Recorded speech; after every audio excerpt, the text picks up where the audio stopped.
Hello guys, আসসালামু আলাইকুম। আশা করি সবাই ভালো আছেন। তো আজকের মিশন হচ্ছে তেঁতুল ভর্তা খাওয়া। তো আমরা বেরিয়ে পড়েছি তেঁতুলের উদ্দেশ্যে। তেঁতুল কোথায় পাওয়া যায়, তো অবশেষে আমরা তেঁতুল গাছ খুঁজে পেয়েছি।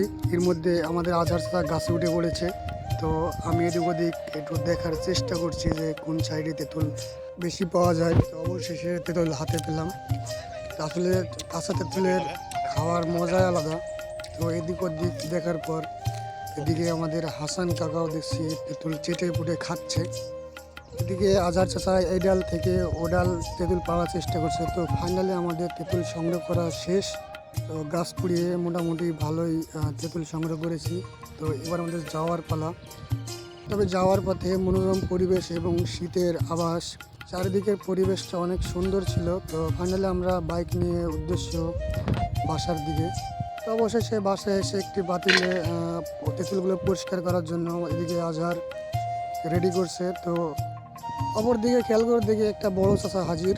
তবে আমাদের তেঁতুল পরিষ্কারের প্রায় শেষের দিকে এবার শেষার পালা।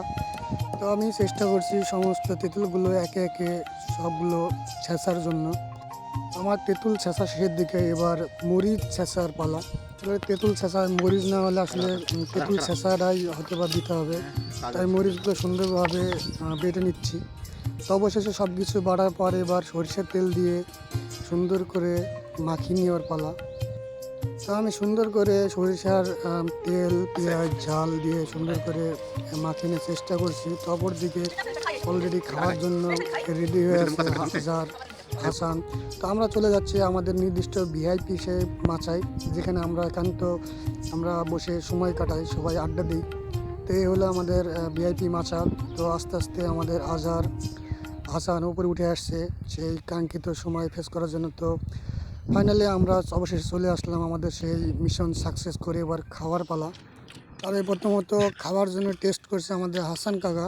তো দ্বিতীয়ত এবার আজহার, সে কিন্তু টক খাওয়াতে খুব একটা পারদর্শী নয়।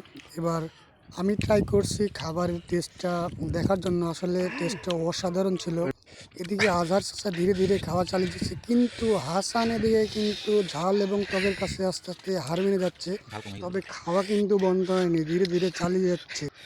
তবে যত সময় যাচ্ছে কিন্তু খাবার চাহিদা বাড়লেও কিন্তু পরিস্থিতি খারাপের দিকে যাচ্ছে। আমার অবস্থা খুব খারাপ হয়ে গেছে। কান দিয়ে ঘাড় দিয়ে আমার চল দিয়ে অলরেডি আমার ঘাম বেরোনো শুরু হয়ে গেছে। তো ইনি কিন্তু খাওয়ার জন্য নাখোশ, ইনি আর সম্ভব না। তবে ভিডিওটা এই পর্যন্ত, সবাই ভালো থাকবেন।